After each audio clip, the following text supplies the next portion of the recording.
Bonjour à toutes et à tous. Bienvenue dans notre seconde émission Les Échos des Atouts de Calivi. Calivi est le regroupement des caisses de retraite de Bourgogne-Franche-Comté avec la CARSAT de Bourgogne-Franche-Comté, la MSA de Bourgogne, la MSA de Franche-Comté et de la JCARCO. Calivi est porteur de nombreuses actions sur le bien vieillir, avec notamment le programme de prévention Les Atouts de l'âge, qui vise à prévenir la perte d'autonomie des personnes vivant en résidence autonomie. Le programme propose toute une déclinaison d'ateliers, encadrés par des professionnels et des experts, qui abordent différentes thématiques en usant de techniques d'animation ludiques et adaptées. Le programme des Atouts de l'âge propose des actions sur l'activité physique adaptée, la santé globale, les modes de vie et le lien social. À travers notre émission sur la prévention, nous souhaitons vous transmettre les clés et conseils pour agir auprès de vos résidents. Aujourd'hui, nous allons parler de l'estime de soi. C'est un sujet concret et quotidien que toute personne dispose, et ce, à tout âge. Pour en échanger, nous serons accompagnés de deux intervenants, Madame Koustanina Véronica et Monsieur Diou Vivien. Je vous laisse vous présenter. Oui, bonjour, Véronica Koustanina, je suis sociologue et enseignante-chercheur à l'université Marie-Louis Pasteur, anciennement Université de Franche-Comté. Bonjour, Vivien Diou, donc docteur en psychologie, psychologue et actuellement en cabinet libéral à Beaune. Très bien, mais je vous remercie en tout cas pour votre présence pour cette émission. Je vous propose donc de rentrer dans le vif de notre sujet. On commence peut-être par le définir. Qu'est-ce que l'estime de soi ?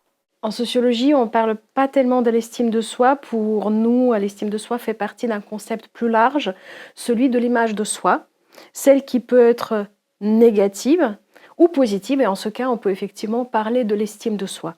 Cette image, en fait, on la construit avec les autres, et on peut parler de l'image pour soi-même et pour les autres. Ça veut dire celle qui traduit la façon dont on se voit soi-même et celle qu'on cherche à transmettre aux autres. Et les deux, généralement, sont en lien l'une avec l'autre. En psychologie, ça va rejoindre aussi cette image de soi, la notion d'identité, et l'estime de soi, ça va surtout être ce côté de décentration du regard que j'ai sur moi. Le regard que j'ai sur moi, ce que j'en pense et quelles sont mes attentes vis-à-vis de ce regard. Ok, donc l'estime de soi est différent de l'image de soi, ou c'est lié ? C'est lié, mais il y a une petite différence. L'estime de soi va plus vers un jugement, une évaluation qu'on peut avoir de nous-mêmes.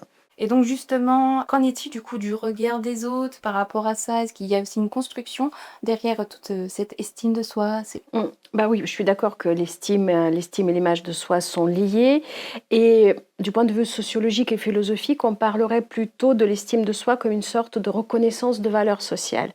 Et effectivement, c'est quelque chose qui se construit dès la naissance et qui continue à se négocier, se déconstruire, reconstruire tout au long de la vie, et particulièrement au cours de vieillissement qui est accompagné par un certain nombre de transitions biographiques qui risquent de porter atteinte à l'estime de soi et à l'image de soi. Et justement, pourquoi finalement parler d'estime de soi en résidence autonomie ? En résidence autonomie, on est donc sur un public âgé. On dit que voilà, l'estime de soi, c'est quelque chose qui traverse le temps. On l'a depuis qu'on est né, on l'a jusqu'à la fin. Pourquoi parler du coup d'estime de soi en résidence autonomie ? Parce que en fait, l'estime de soi, donc je rejoins cette idée du regard de l'autre qui est très important. L'enfer, c'est les autres. Quelque part, le regard de l'autre, tout au long de ma vie, il va influencer, même si on va essayer de dire qu'il faut pacifier, etc. Le regard de l'autre, il a un intérêt. Il va me permettre moi aussi d'apprendre de mes erreurs. Mais parfois, le regard de l'autre, il peut être un peu injuste. Avec l'âge, moi, je vais avoir mes capacités, je vais avoir l'impression que mes capacités peuvent diminuer, peuvent évoluer. Hélas, pas souvent dans le sens où je voudrais. Donc le regard de l'autre aussi va changer, c'est-à-dire que les gens vont plus me voir comme un adulte dans la force de l'âge, ils vont me voir comme une personne âgée, et ce regard, il peut impacter, moi, mon estime, mon image que j'ai sur moi. Ce regard, le regard des autres, est-ce que ça peut aussi influencer la place qu'on se donne par rapport à un groupe ou... Alors dans l'estime de soi, je mets beaucoup cette notion de place que je trouve dans la société, de place que je trouve dans un groupe social, c'est aussi une notion d'identité. En fait, ce qui se passe avec le vieillissement, c'est que les personnes traversent un certain nombre de transitions. Déjà, il y a le départ à la retraite, et le départ à la retraite, c'est la perte d'un rôle social fortement reconnu de notre société, quelqu'un qui a une profession, quelqu'un qui apporte une valeur économique et sociale à la société. Donc déjà, la transition à la retraite, c'est pas évident.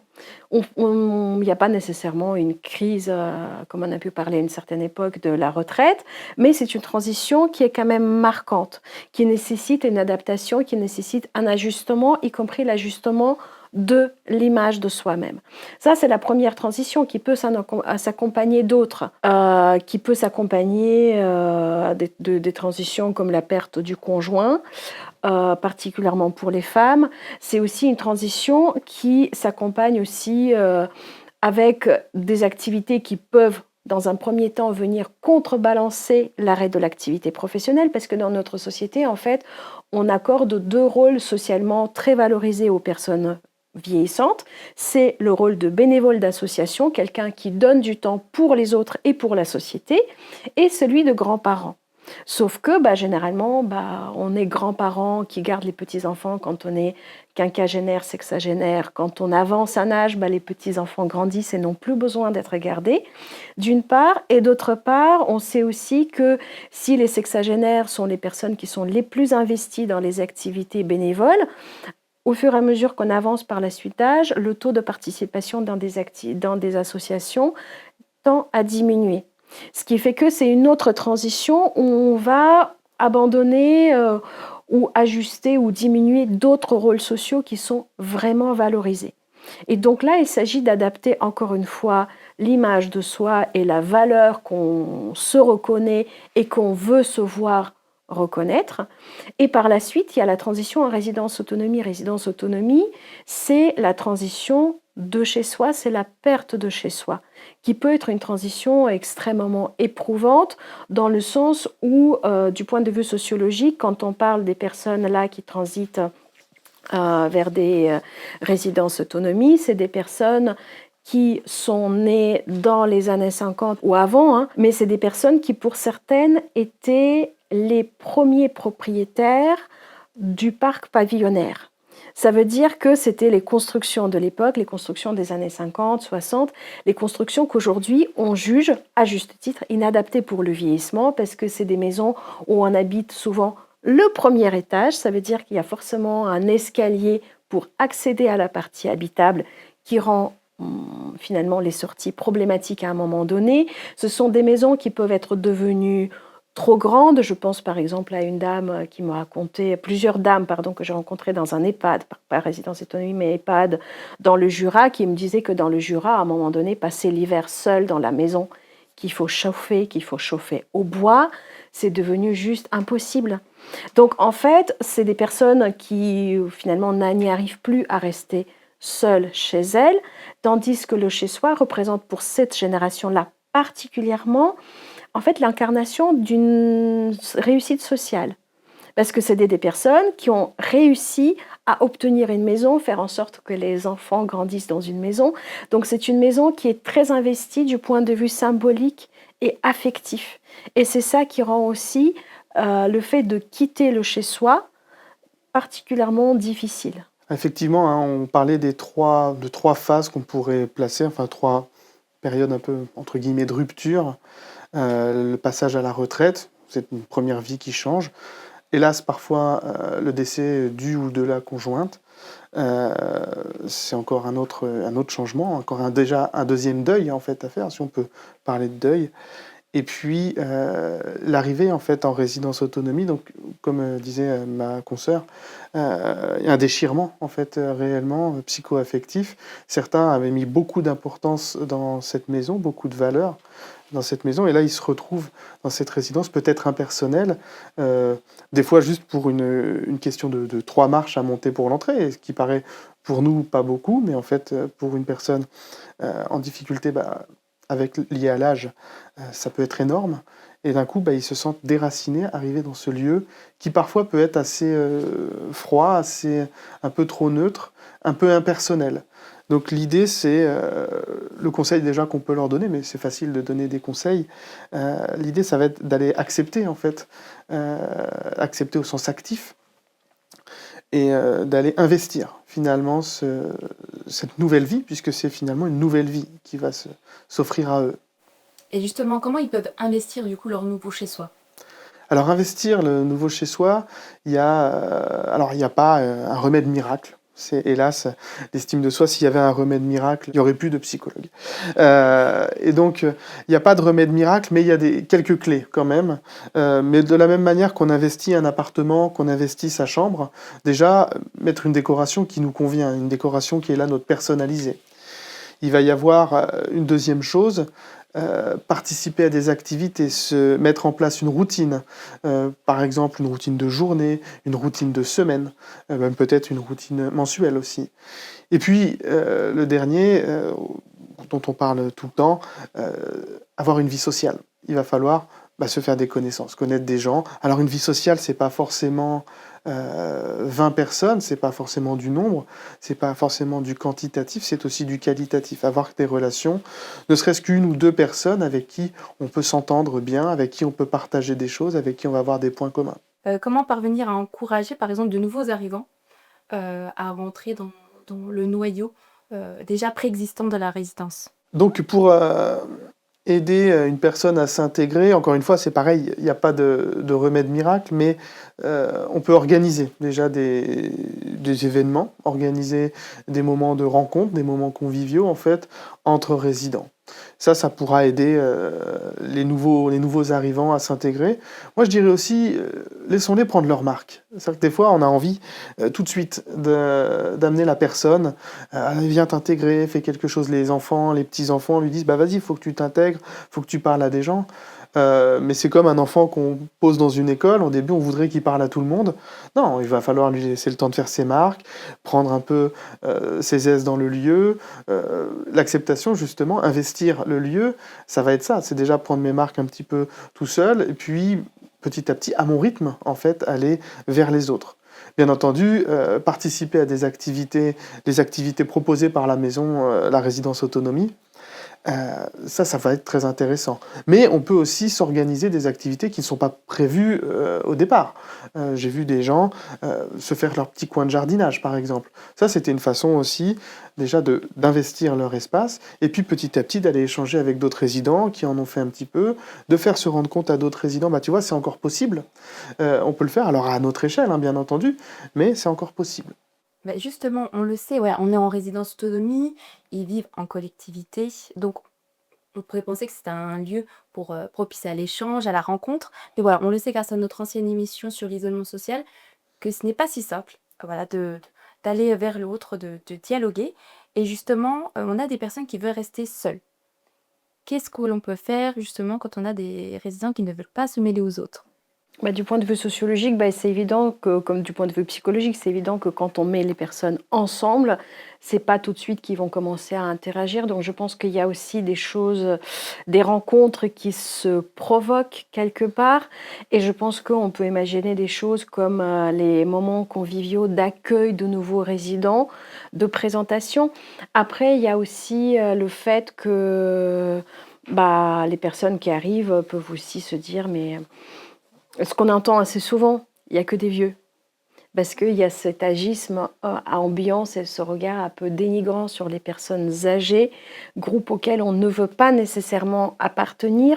Et je pense que ce qui est aussi important, c'est d'essayer de déconstruire ça, de déconstruire ce préjugé finalement que partagent aussi les nouveaux résidents qui disent « mais qu'est-ce que je vais faire ici? Il n'y a que des vieux ». Et je pense que c'est pas dire que vous êtes vieux ou vieille aussi, c'est pas la bonne solution parce que ça porterait potentiellement atteinte à l'estime de soi. Mais je pense que ce qu'on pourrait aussi faire, c'est essayer d'amener les personnes au-delà de cette première impression. Essayer de déconstruire ce stéréotype en fait qui consiste à exacerber une seule caractéristique des personnes et permettre de voir les personnes derrière la première caractéristique, celle qu'on a perçue dans un premier temps. Et donc, ce qu'on pourrait faire, c'est imaginer des moments conviviaux où les personnes peuvent échanger de leur vie, de leurs intérêts, de leurs goûts, pour que finalement, les nouveaux arrivants puissent se dire, mais en fait, avec cette personne-là, on a des choses en commun, on a des sujets en commun, on a des expériences similaires qu'on a pu avoir par le passé, et c'est ça qui peut créer des affinités. Justement, vous parlez d'agisme. Est-ce que, selon vous, les personnes âgées ont intégré cet agisme ambiant ou pas du tout? Vu que les personnes âgées, les résidents des résidences autonomie peuvent aussi dire il n'y a que des vieux ici, oui. Ça, c'est quand même de l'agisme pur et dur. Donc, oui, et je pense qu'il y a cet agisme, il infuse malheureusement notre société dans laquelle on voudrait rester jeune autant que possible et on veut surtout pas vieillir. Et en fait, dans l'avancée en âge, assez souvent, on va oublier les aspects qui peuvent aussi être positifs, celles de l'expérience, celles des souvenirs accumulés. Et je pense qu'il y a moyen de déconstruire ça, y compris auprès des résidents. Et est-ce que vous auriez peut-être des exemples de vigilance à avoir en résidence autonomie par rapport à cet agisme? Il existe 2 formes d'agisme et je pense que les 2 guettent les personnes qui peuvent se retrouver au contact avec les personnes âgées. Le premier, c'est une sorte d'agisme flagrant. On fait véhiculer une image négative assez directe, construite à partir de l'âge numérique de la personne. Ça consisterait à dire non mais qu'est-ce que vous voulez à votre âge? À votre âge, il faut arrêter de faire des bêtises, à votre âge, il faut arrêter de faire ceci et cela. Donc c'est une forme d'agisme flagrant. On dit à partir d'un certain âge, on fait plus ci, on fait plus ça, on n'est plus censé rêver ou je ne sais pas quoi. Donc ça, c'est un agisme flagrant qui malheureusement est aussi assez présent dans notre société. Je sais pas, une personne de 75 ans qui voudrait continuer à faire du vélo, je ne sais pas comment peut réagir le personnel, qui se dit oh là là, si jamais il y a une chute, ce sera notre responsabilité à nous. Donc là, si vous voulez, ça c'est l'agisme flagrant. Donc, c'est une chose. Deuxième chose, c'est une sorte d'agisme subtil, en fait, qui consiste à nier la spécificité des âges et notamment du vieillissement, qui consisterait à dire, quand les personnes disent « mais vous savez, à mon âge, je suis trop fatiguée, j'ai plus envie de ceci, cela », et la première réaction, on va essayer justement de remonter le moral, on va dire « non, mais à votre âge, vous n'êtes pas si mal que ça », et en fait, c'est aussi une forme d'agisme. Parce que comme ça, on vient quelque part interdire le vécu subjectif de la personne et on va lui dire un peu comment elle doit se sentir, quelle émotion elle doit éprouver, comment elle doit se voir elle-même. Et donc, on lui dit en fait, mais arrête d'être une personne âgée. Ce qui est aussi une forme d'agisme. Et je pense que c'est très important d'être très vigilante par rapport aux 2 formes d'agisme. Parce que quand on tombe dans le premier type d'agisme, en fait, on transmet à la personne, on cherche à construire avec elle une image négative d'elle-même. Et quand on tombe dans la deuxième forme d'agisme, on pense faire du bien. Et en fait, non, parce qu'en fait, on dit à la personne, mais il y a une certaine norme, et toi, tu t'écartes de la norme, et donc ça peut aussi porter atteinte à l'image que la personne a d'elle-même. Alors, qu'est-ce qu'on pourrait faire? C'est essayer de comprendre l'autre, et essayer d'accepter l'autre, être attentif et attentive à l'autre tel qu'il est. L'idée, en fait, ça va être de ne pas trop lutter, en fait, contre les stéréotypes, contre les images. Les stéréotypes, ils sont là et des fois, ils sont même, pour le coup, pas là pour rien. Ils sont arrivés, la personne, elle voit bien qu'elle est diminuée, alors lui dire: «Non, tu n'es pas diminuée». Si, elle va vous dire: «Bah si, regarde, à 20 ans, j'étais pas pareil». Et au contraire, par contre, lui transmettre, cette angoisse de: «Attention, si tu fais ça, il va se passer des malheurs, il va t'arriver quelque chose, tu ne peux plus faire parce que maintenant, effectivement, l'âge numérique, vous avez atteint le seuil». Heu, oui, ça, c'est assez fort et donc dans les 2 cas, je trouve qu'on va aller, subir finalement, cet âge, subir cette avancée, subir cette dégradation de certaines performances, cette dégradation peut-être de ma position dans la société, de ma place. Donc l'idée, c'est d'aller, alors ça, je le dis, que ce soit en thérapie, mais dans toutes les thérapies, quel que soit l'âge, l'accepter, en fait. Alors accepter, ça ne veut pas dire subir, ça ne veut pas dire tout prendre comme ça, accepter, ça va vouloir dire faire avec, ça va investir de manière active, en fait, le processus. C'est-à-dire plutôt que d'aller nier d'un côté ou exagérer de l'autre, on va prendre les choses comme elles viennent et on va essayer de trouver des solutions adaptées.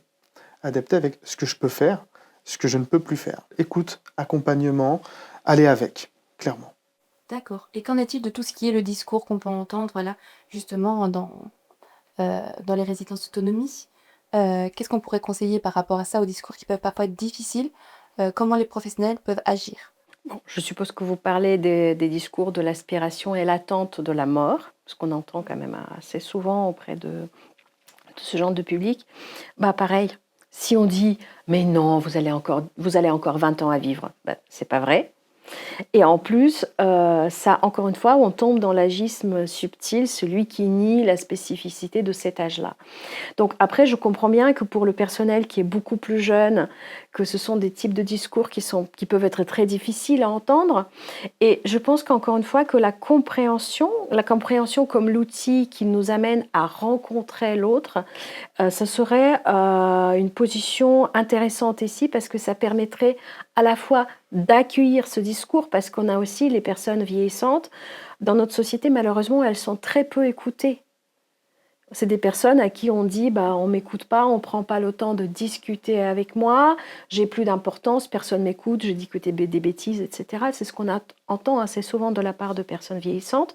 Et donc prendre le temps d'écouter et accueillir ce genre de discours, déjà, ça serait bénéfique pour les résidents. Ça ne veut pas dire nécessairement oui, oui, bien sûr, vous allez mourir demain. Non, on ne va pas trop dans le sens non plus, mais écouter dans le sens essayer de comprendre, mais qu'est-ce que vous voulez dire par là? Pourquoi vous pensez que la vie aujourd'hui n'a pas trop de sens? Qu'est-ce que avant, à quoi ressemblait, qu'est-ce que faisait sens dans votre vie avant? Ce qui donnerait aussi peut-être les moyens pour faire quelque chose au niveau de la résidence, justement construire quelque chose qui conviendrait à chaque résident. Qu'est-ce qu'on pourrait combler dans la vie d'aujourd'hui qui pourrait rendre cette vie-là plus intéressante et plus dotée de sens, d'une part, et d'autre part, je pense que aussi pour le personnel, psychologiquement parlant, il me faudrait une caution après.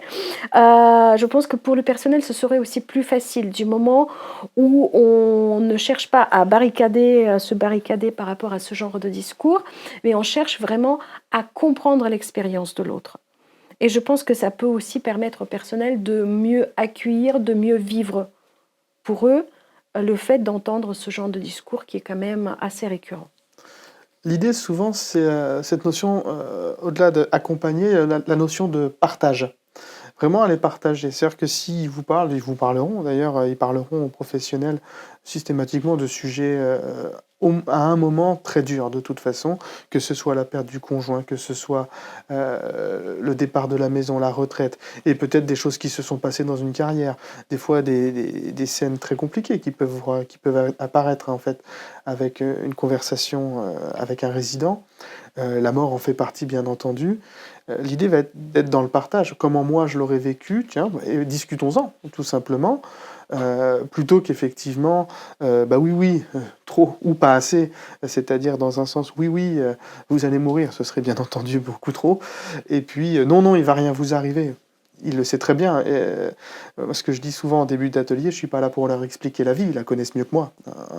Moi, j'ai encore des illusions que j'ai envie de garder, que eux ont déjà perdu. Donc, ce que je dirais, si je devais donner un conseil au personnel, c'est déjà d'être au clair avec ces idées-là. C'est-à-dire que si moi je suis au clair avec les idées de, ben voilà, le temps passe, il va arriver des choses, il peut m'arriver des choses. Alors au clair, c'est ambitieux, hein, mais si je suis déjà un petit peu au clair avec tout ça, alors je peux avoir une conversation avec des gens qui vont être dans cette histoire-là. Le fait d'être écouté, ça construit cette valeur de soi que voilà, il y a des personnes qui m'écoutent, il y a des personnes plus jeunes qui m'écoutent. Donc du coup, ça contribue à l'estime de soi d'une part. Et d'autre part, si on écoute l'autre, si on le fait parler, si on essaye de mettre un peu ce qu'elle vit aujourd'hui dans la perspective biographique, en fait, on amène aussi la personne à raconter les moments joyeux de son passé qui justement explique pourquoi le présent il est devenu peut-être vide de sens, mais ça permet aussi d'amener la personne à revivre en fait ces moments heureux et à renouer avec son identité d'avant et entretenir au moins l'identité narrative à travers le récit que les résidents peuvent avoir auprès du personnel. Et donc, ça permet aussi aux personnes de revivre quelque part des moments joyeux. Moi, je dis souvent aux étudiants que les plus belles histoires d'amour, ils les entendront en EHPAD. Donc, parce que les personnes âgées, on sait vivre beaucoup dans le passé. Et c'est aussi, le comprendre, ça fait aussi partie de l'acceptation de la personne vieillissante en tant que professionnelle, je pense. Effectivement, il y aurait vraiment un besoin d'écoute. Le conseil qu'on pourrait donner aux professionnels, c'est d'écouter les résidents, et de les accompagner. Nous venons de voir effectivement que le discours a son importance, mais qu'en est-il de tout ce qui est le fait de prendre soin de soi, de son physique, et du coup automatiquement on revient à l'image de soi. J'ai envie de dire que ça peut paraître farfelu, mais en fait c'est primordial. C'est primordial pour 2 raisons. Premièrement parce que les populations des résidences d'autonomie sont beaucoup des femmes et les femmes à tout âge, notre société met un accent particulier sur l'apparence et les soins esthétiques d'une part. Et d'autre part, on sait aussi que le corps, il contribue à l'image de soi. Là où ça peut constituer une rupture, c'est quand on a l'impression de ne plus être soi-même, mais devenir quelqu'un d'autre. Et donc, moi, je pense par exemple à une dame que j'ai rencontrée quand on travaillait sur la maladie d'Alzheimer. Elle dit qu'il y a eu vraiment un moment dans la vie où elle devenait une vieille femme. Une vieille femme au sens une femme qui ne prend pas soin d'elle. Et après, du coup, il y a eu une meilleure prise en charge et donc désormais, elle prend soin d'elle-même. Elle dit elle-même qu'elle est ressuscitée. Donc, elle n'est plus cette vieille femme. Donc, le soin esthétique, il est très important. Et les soins comme le coiffeur, le manicure, des choses comme ça, c'est quelque chose qui permet justement, ou les vêtements, ou être accompagné, ne serait-ce que pour bien s'habiller, bien se coiffer, mettre les bijoux, ça contribue largement à entretenir cette continuité de soi. Et justement, cette continuité de soi, ça a aussi son importance dans les liens avec les autres. Bien sûr, parce que si on reste soi-même, du coup, on est mieux aussi dans les interactions avec les autres. Parce que du coup, si on n'a plus l'impression d'être soi-même, comment entrer en interaction avec les autres? Parce que si on n'a plus cette image pour soi, si cette image-là, elle commence à se fissurer, quelle image projeter aux autres? Il y a cette notion de rapport au corps, en fait, qui va être très importante. Souvent, on distingue un peu le corps et l'esprit. Il faudrait quand même aussi se rappeler que l'esprit, il est dans le corps à un moment. Et mon rapport à mon corps, comment je me trouve, c'est beaucoup plus facile de s'aimer. Dans l'estime de soi, il y a quand même ces notions alors d'amour de soi, pas dans le sens narcissique et orgueil, mais amour de soi dans le sens tout simplement bien se tolérer, bien aimer qui l'on est. Et si j'aime bien mon image, mais déjà mon image physique, si ma tête me plaît, tout simplement, ça va déjà, moi, me donner un bon en estime de soi, en estime de moi-même. Donc bien entendu, m'apprêter un petit peu, mais comme on l'a tous fait, nous, dans la vie adulte, même les enfants le font aussi, d'un coup, quand on s'apprête un petit peu, d'un tout, on change de posture, on est un peu mieux, et puis on va plus vers l'autre. Et bizarrement, en fait, ça va tout changer dans mon attitude vis-à-vis de l'autre, mais aussi mon attitude face à moi-même. Il faudrait qu'ils deviennent acteurs, qu'ils agissent. Est-ce qu'il y aurait aussi, par exemple, des choses qu'on pourrait faire pour agir? Il y en a énormément. Et là, je rejoins un petit peu ce qu'on fait dans le cadre de l'atelier d'estime de soi, où cet atelier, alors, on va présenter tout un tas de notions, notamment l'estime de soi, ce qu'on en dit.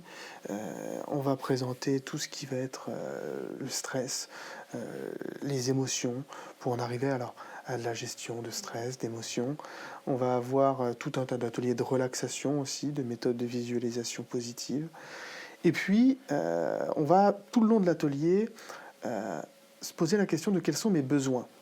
Pourquoi ? Parce que l'un des objectifs de l'atelier, c'est de faire une sorte de projet. Ça va être, j'ai envie de réaliser quelque chose qui me permettrait de me sentir mieux.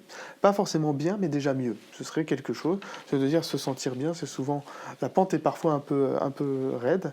Donc déjà se sentir un peu mieux, qu'est-ce que je pourrais faire là à mon échelle ? Dans ce projet, ils vont devoir mettre en place donc les besoins, et puis voir les difficultés qu'ils vont rencontrer, et donc passer à l'action vis-à-vis de ça. L'objectif, et on a 6 ateliers, puis un 7e un mois plus tard, dans lequel on va voir, j'aime bien leur dire, c'est ce qu'ils sont devenus, et dans lequel on va voir ce qu'on a fait des projets. Alors il n'y a pas d'évaluation, l'objectif c'est pas de retomber dans le sens inverse, de tu n'as pas fait tes projets, c'est pas bien, mais de voir un petit peu qu'est-ce que j'ai changé dans ma vie, et qu'est-ce que j'ai changé, et qu'est-ce que ça a changé. C'est-à-dire que le petit acte, la petite chose que j'ai bougé moi en moi, a bougé parfois énormément de choses tout autour de moi. Donc voilà, le but de cet atelier, l'un des objectifs de cet atelier, puisque c'est avant tout un moment convivial, c'est avant tout un moment d'information, d'explication, c'est aussi un moment de partage, mais on rajoute un peu cette idée d'agir. Agir, c'est-à-dire que mon âge, ma résidence autonomie, ce n'est pas une fatalité. Je ne vais pas forcément le subir, je vais l'accepter, je vais l'investir, je vais agir dedans.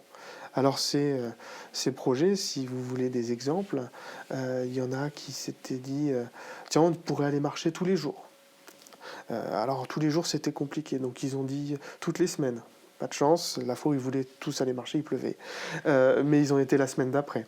Ensuite, on a eu des projets, quelqu'un qui voulait faire de l'astronomie par exemple. Donc ils ont acheté une lunette astronomique, voilà, ils ont fait tout un tas de choses pour se renseigner, des livres, etc. J'ai eu un atelier cinéma aussi. Le plus farfelu que j'ai eu, c'est un barbecue. Ils avaient fait un barbecue géant. Alors ça avait fait un peu peur, effectivement, parce que d'un coup, qu'est-ce qui se passe? Les gens sortent de la résidence. Bah oui, et en fait, au début, tout un tas de résidents les ont regardés un petit peu, parce qu'il y a toute une partie des résidents qui restent aussi dans leur chambre. Et puis certains, alors une minorité, mais c'est déjà ça, certains sont descendus et ont participé au barbecue, donc ça a été une bonne journée. Et finalement, après le soir, ils sont tous rentrés, et ils étaient tout fiers, en fait, de me dire, on a organisé, Monsieur Diou, le barbecue.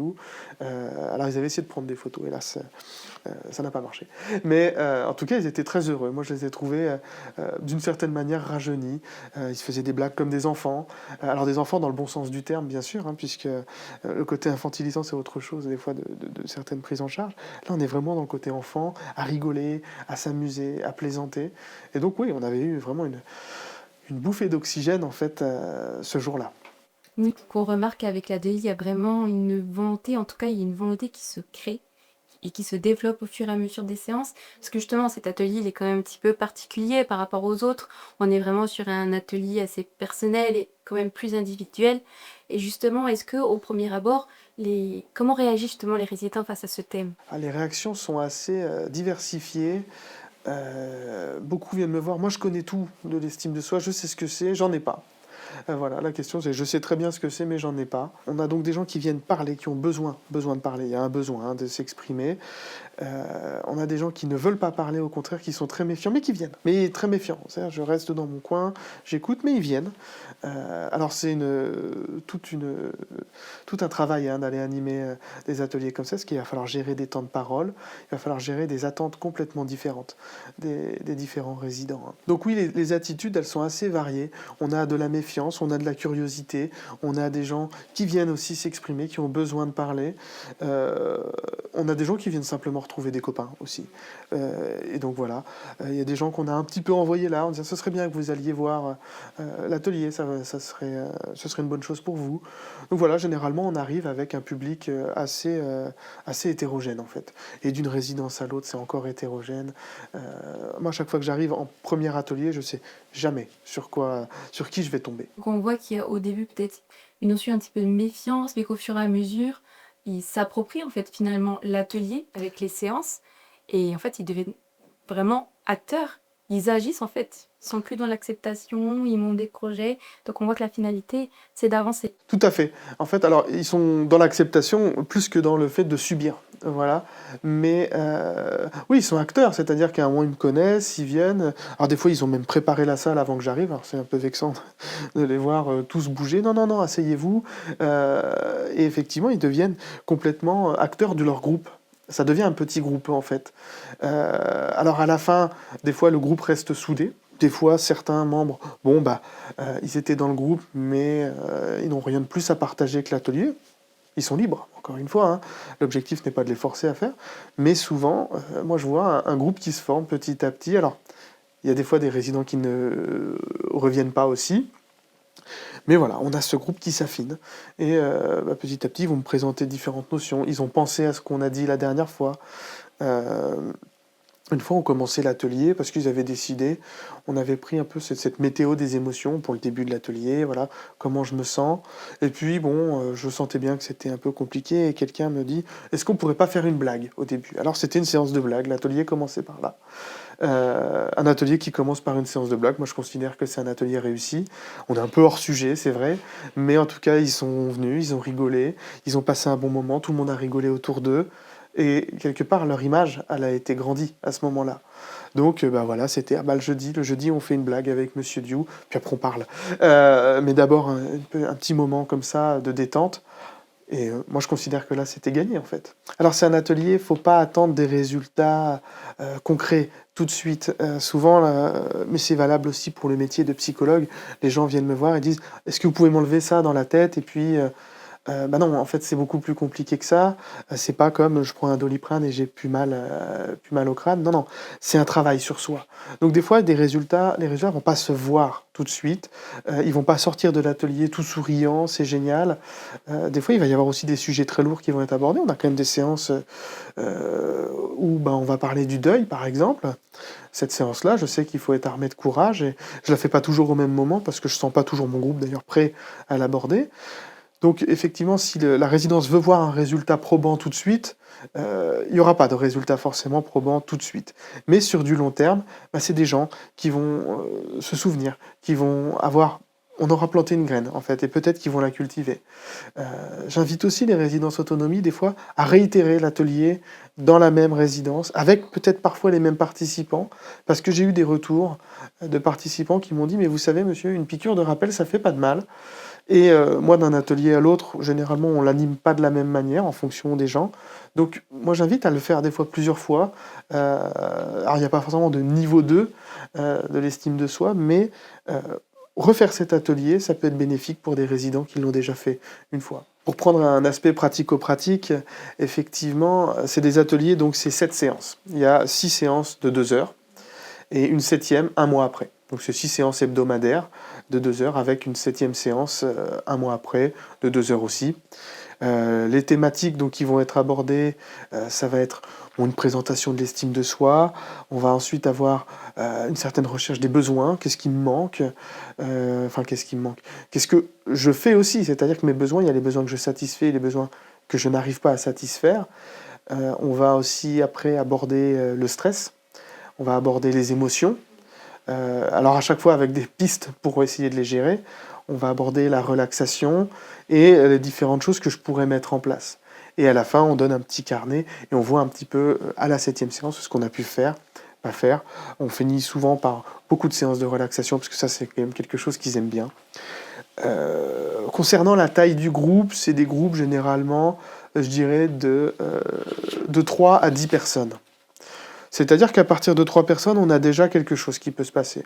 Bon, 2 personnes, on va être assez proche de l'entretien, ça va être un peu léger.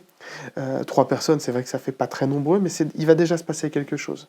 10 personnes, c'est un bon ratio, il y a quand même du monde. Au-delà, le problème qu'on va rencontrer, c'est qu'on va avoir des dynamiques sociales qui vont bouger. On va avoir des gens qui vont plus oser s'exprimer. Moi-même, il y a un passage où on va aussi laisser un petit peu de temps aux gens pour s'exprimer seul avec moi. Alors seul avec moi, c'est pas un entretien. Attention, c'est pas des ateliers de thérapie. Ça, c'est très important aussi. La thérapie, c'est autre chose. C'est un atelier de présentation, d'échange et de partage. Mais il pourrait y avoir des moments individualisés avec le psychologue. Encore une fois, ce n'est pas un entretien thérapeutique. Mais dans ces moments-là, s'ils sont trop nombreux à demander, on n'a plus de temps. Tout simplement, la base de temps, elle va être limitée.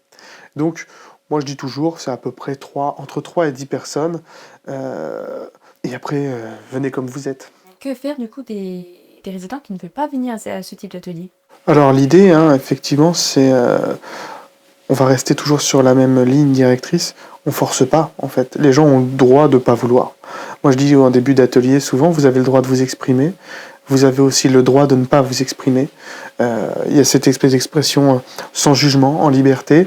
On a le droit, effectivement, de venir regarder et de ne pas parler. On a le droit de ne pas vouloir partager. La seule chose qui est interdite, c'est le jugement. Mais sinon, on a le droit de venir, de ne pas venir. On a le droit de rien faire. Ils sont libres. Voilà. Donc, s'ils ne veulent pas, vaut mieux pas les forcer, en fait. Parce que quelqu'un qui vient contraint et forcé, en fin de compte, moi, pour travailler, c'est assez compliqué derrière, puisqu'il n'a pas vraiment envie d'être là, de toute façon. Peut-être le laisser l'amener à faire, mais encore une fois, il garde sa liberté. En fait, ce qu'il faut savoir, c'est que dans notre société qui a peur de vieillir, il y a aussi ce binôme conceptuel qui a été construit, c'est celui de bien vieillir et mal vieillir. Et en fait, dans le bien vieillir, on va mettre toutes les pratiques actives, les activités physiques adaptées, l'activité sociale assez développée des personnes âgées qu'on va préconiser et on va pousser, voire quelque part obliger les personnes vieillissantes à aller vers l'autre, à bouger physiquement, à pas faire des activités, etc., etc. Ça correspond à certains, ça ne correspond pas à d'autres. Et je pense que dans le même esprit que nous avons déjà évoqué, celui de comprendre l'autre et comprendre de quoi la personne a besoin, je pense que dans ce même esprit, il est important de reconnaître le droit à la sédentarité, le droit à la solitude des personnes. Et c'est pour ça que c'est important de discuter avec les personnes. Est-ce que la personne reste enfermée dans sa chambre ou son studio parce qu'elle est bien comme ça et elle n'a pas besoin d'autre chose? Ou est-ce que la personne reste enfermée dans sa chambre ou son studio parce qu'elle n'ose pas d'aller vers l'autre? Et là, oui, effectivement, si elle n'ose pas, si elle a peur des autres et elle n'a pas encore apprivoisé ces espaces extérieurs à sa chambre, en ce cas, on peut l'accompagner vers l'autre. Et donc, si la personne, elle est bien, je pense que c'est aussi important d'entendre le bien-être qui va un peu à l'encontre des préconisations qu'on fait assez souvent pour ne pas tomber dans ce que certains collègues appellent la tyrannie du bien vieillir. Donc il ne faut pas que ça devienne une tyrannie parce que, encore une fois, comme ça on viendra stigmatiser, montrer de doigt les personnes qui s'écartent de la norme qu'on a construite de cette manière-là. Donc voilà, donc moi je dirais que c'est important de reconnaître la pluralité des besoins et la pluralité d'expériences de vieillissement en résidence d'autonomie. Oui, ça nous permet de faire le lien avec cette notion de libre arbitre. On est libre de faire ce qu'on veut, Ouais. on est nous-mêmes. Mm. Très bien. Écoutez, je vous remercie tous les deux pour vos interventions qui ont été très intéressantes. Nous comprenons en fait que l'estime de soi, c'est un terme concret, quotidien et qui se veut évolutif selon le parcours de vie et le lieu du coup. Nous avons pu voir que l'image de soi, la confiance en soi et l'estime de soi sont des caractéristiques d'une vie sociale complémentaire et essentielle pour avancer dans le temps. Vos échanges nous ont permis de recueillir de véritables conseils pour agir auprès des personnes âgées, et ce, sur différentes dimensions. Nous notons donc l'importance du développement des liens au sein de l'établissement, mais également de l'accompagnement privilégié face au discours des personnes âgées. Mais ce que nous retenons le plus, c'est que l'estime de toi est avant tout un fait personnel qui doit être travaillé, investi par la personne elle-même et qu'il n'est jamais trop tard. Courage. Le programme des atouts de l'âge vous accompagne dans la prévention et favorise le bien vieillir en Bourgogne-Franche-Comté. Alors n'hésitez pas à consulter le site internet Calivi et à vous inscrire à la newsletter des atouts de l'âge directement depuis le site internet pour découvrir toutes nos actualités. Pour en savoir plus sur le programme, n'hésitez pas à me contacter et je répondrai à toutes vos questions. Calivi et toute l'équipe du programme des atouts de l'âge vous remercie d'avoir visionné notre émission Les Échos des atouts. Ensemble, observons, écoutons et agissons. À très bientôt.